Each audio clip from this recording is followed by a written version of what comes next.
Jmenuji se Tomáš Holeček, jsem šéf trenér mládeže od náboru do 8. třídy. Tak těším se moc, je to pro mě nová výzva, nikdy jsem v téhle situaci nebyl. Trénuji tady dlouho, takže vím všechno o těch klukách a těším se moc.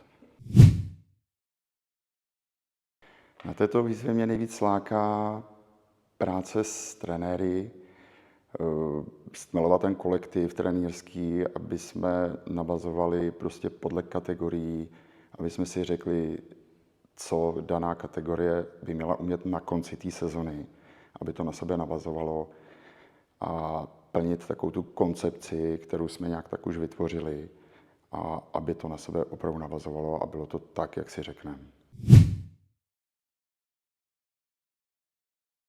A mládežnickou sezonu hodnotím, řekl bych, hodně kladně, protože ty kategorie od těch malinkých prcků až po tu 8. třídu, vlastně minulý rok byly i 9. třídy, který nám poprvé vyhráli soutěž, vlastně jenom příbramský hráči, takže za to jsme hrozně vděční.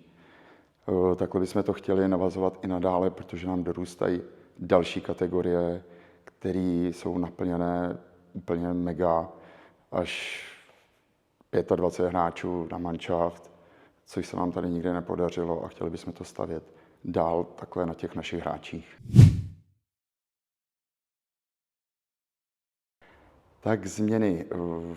Ono těch změn asi moc nebude, ale určitě bychom chtěli zavést koncepci, filozofii toho našeho klubu, aby to mělo hlavu a patu, protože tady to fungovalo vždycky tak nějak do 4. tříd, kdy jsme si s trenéry řekli, jak trénovat, co dělat, ale chtěli bychom to postupně navázat až do té 8. třídy, aby to mělo prostě hlavu a patu. My hrajeme úplně to nejvíc, co můžeme v té mládežnické kategorii.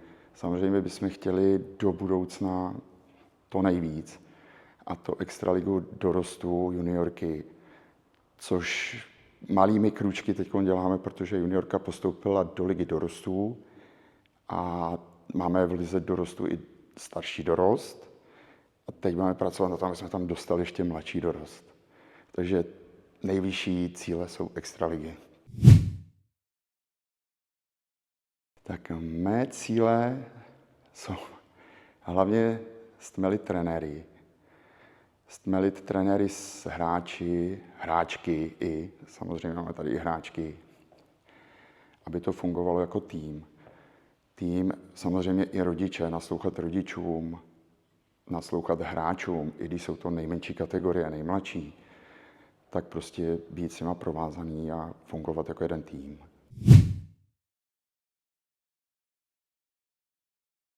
Tak Paverzová je asi opravdu teď to nejvíc, co se tady podařilo, za to dík vedení. A výhody individuální činnosti jednotlivců. Máme tady bruslící plochu, máme tady střeleckou plochu, takže se rozvíjejí jak po individuální stránce, tak i po fyzické, tady v gymu. Tady v té Paverzóně máme tady stroje, kdy lidé samozřejmě využívají ty nejstarší kategorie. Ty nejmladší kategorie využívají Paverzónu, tělocvičnu, kde tady máme vlastně od letoška Ivu Cízovou, která je fyzioterapeutka a stará se nám o tyhle ty nejmladší kategorie. My jsme tu výhodu dlouho neměli. Až vlastně teď 3. rok máme tu výhodu, takže říkám, jsme na úrovni v tomhle podle mě některých extraligových týmů a říkám, moc děkujeme vedení klubu, který to tady takhle zřídil. Tak rodičům bych chtěl vzkázat hodně trpělivosti, hodně plánování času na zimáku, protože bez toho to nejde.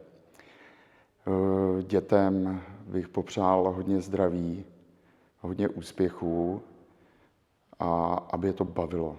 Nejdůležitější na všem je prostě, aby je bavil ten hokej, aby je ten sport přitahoval.